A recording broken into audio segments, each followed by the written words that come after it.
दोस्तों, स्वागत है हमारे YouTube चैनल समृद्धि में। दोस्तों, मैं आज आपको छोटे-छोटे कुछ ऐसे चीज़ बताऊँगी जो नॉर्मली औरतें या घर के लोग कर देते हैं और वो मतलब कि अब जानते नहीं हैं कि इसका असर उनके ग्रहों पे कैसे पड़ता है। जैसे कभी-कभी क्या होता है दोस्तों कि हम खाना या कुछ ऐसी चीज़ खाते रहते हैं, मान लीजिए कोई फल ही खाते हैं और खाते वक़्त चले जाते हैं बाथरूम या भूल कर भी कभी ना करें, क्योंकि एक प्रकार के वास्तु दोष को न्योता देना है और ये खराब माना जाता है, इससे ग्रह पीड़ा होती है। इसलिए आप ये गलती कभी भी ना करें। इसी के जैसे एक क्या है कि जैसे औरतें घर में खाना बनाती रहती हैं या कोई वैसे जैसे पकौड़े ही छान की कर रहे हैं और एक हाथ से कुछ थोड़ा-सा उसमें खाते रहती हैं। ये आप कभी ना करें, इससे आपके घर में धन हानि होती है और ग्रह पीड़ा होती है, वास्तु दोष विभिन्न प्रकार के उत्पन्न होते हैं। इसलिए ये चीज़ आप कभी ना करें। कभी-कभी क्या होता है जैसे छोटा-मोटा चीज़ चावल चूरा टाइप में हुआ या फिर सब नमकीन-वमकीन कुछ ऐसे चीज़ खा कर के हाथ अपने कपड़े में ही पोंछ लेते हैं। ये भी एक प्रकार का ग्रह पीड़ा है, ये दोष है, वास्तु दोष है। ऐसा नहीं करना चाहिए, ये हम लोगों को स्वयं के शरीर को प्रभावित करती है और ये नुकसानदेह होती है। ऐसे ही कभी-कभी क्या होता है दोस्तों, जैसे हम लोग घर में आधा झाड़ू लगाए और आधा किसी और को दे देते हैं झाड़ू लगाने के लिए, ये कतई नहीं करना चाहिए। जो झाड़ू घर में लगाना शुरू किया है उसको पूरा कर देना चाहिए। ये भी एक प्रकार का दोष माना जाता है, इस आर्थिक तंगी आती है इससे। कभी भी भूल करके भी झाड़ू को खड़ा नहीं रखना चाहिए, ये आप लोगों को शायद पता नहीं होगा। झाड़ू को खड़ा रखने से आपके दरवाजे पे शत्रु सीना तान करके खड़ा रहेगा, इसलिए झाड़ू को खड़ा कभी भी न रखें। झाड़ू जब आप लगा लें तो अ, क्या बोले जाते हैं उसको थोड़ा-सा पानी से धुल करके ही झाड़ू रखना चाहिए, गंदा झाड़ू कभी नहीं रखना चाहिए। झाड़ू हमेशा छुपा करके रखना चाहिए, फ्रंट पर अपने झाड़ू कभी भी ना रखें। झाड़ू को हमेशा या ये जूते-चप्पल का जो स्टैंड होता है या जूता-चप्पल हो, ये मुख्य द्वार पे कभी ना रखें। ये इससे जो आपके घर आएगा उसका पहला नज़र उसी पे पड़ेगा और आपके घर कलह का एक माहौल बनेगा, इससे घर में खूब झगड़ा होता है। कभी भी अपने मुख्य द्वार पे कचड़े का डिब्बा ना रखें, ठीक ना? गेट के सामने या अपने मुख्य द्वार पे, आप रूम रेंट पे हो, कैसे भी हो, अपने मुख्य द्वार पे कचड़े का डिब्बा ना रखें, जिसमें कूड़ा-कचरा आप भरें। कभी भी अपने घर में ये जो खाना हम लोग का जैसे जूठन होता है, डिब्बा में हम लोग रखते हैं, इसको तुरंत सुबह जब आप उठा कीजिए तो अपने घर में साफ-सफाई का ही काम किया कीजिए। उसको इकट्ठा करके 2 दिन 3 दिन तक मत रखा कीजिए, वरना उस वहाँ बुरी शक्तियाँ घेरा बनाती हैं। आजकल दोस्तों महिलाएँ क्या है कि रात में ही या दिन में ऐसा आटा गूँथ करके पहले रख लेती हैं कि सुबह जैसे बच्चों को टिफ़िन बनाना हो, तो अब बना करके अपना आराम से दे देंगी। ये गलती आप कभी ना करें, इससे आप लोगों के घर में निश्चित रूप से जो बुरी शक्ति होती है वो आपके घर आप न्योता देती हैं। इसलिए आप आज ही से ये काम छोड़ दें, सब्ज़ी काट कर के रख दें फ्रिज में।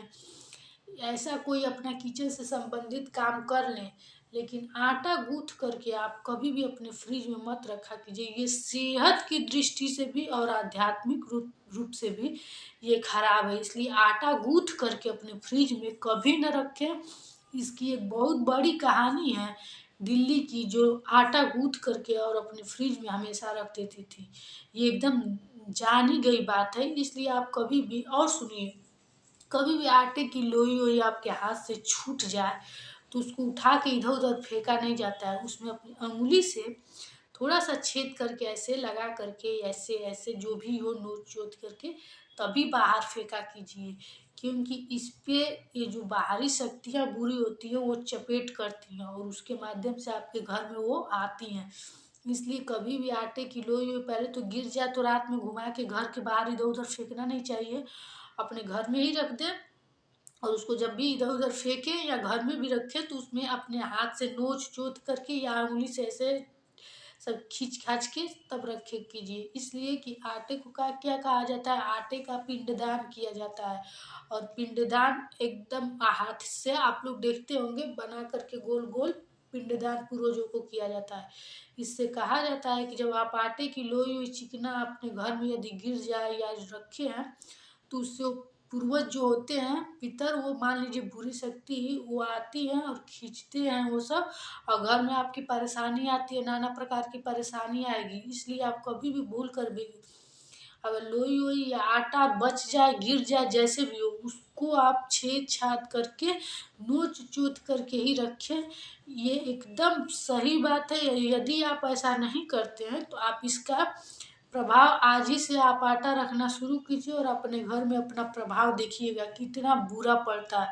और जानते हैं दोस्तों, इंसान बीमार पड़े तो 1 मिनट तो समझ में आता है कि डॉक्टर के पास जाके वो इलाज करा लेगा, लेकिन यदि बुरी शक्तियों के मध्य फँस जाता है, जादू टोटके के मध्य, तो वो उसको उसका निवारण करना बहुत बुरा होता है। आदमी का जीवन खराब हो जाता है, कुछ लोग तो इसमें मृत्यु भी हो जाती है।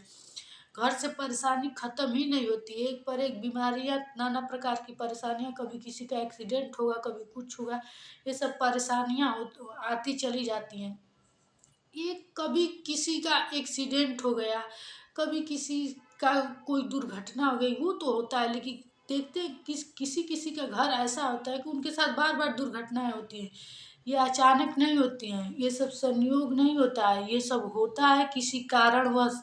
इसलिए आप अपने घर में छोटी छोटी चीज़ों का ध्यान जरूर दिया कीजिए। यदि बड़ी बड़ी घटनाएं ज़्यादा हो रही हैं आपके घर में, तब तो किसी से आप अपने घर को दिखवाइए, क्योंकि आपके घर में निश्चित ही कोई परेशानी है, और उसका तुरंत निवारण कीजिए।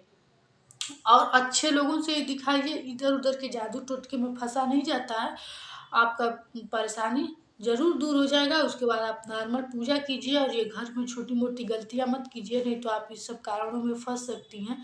अपने घर का इस सब में ध्यान दिया कीजिए।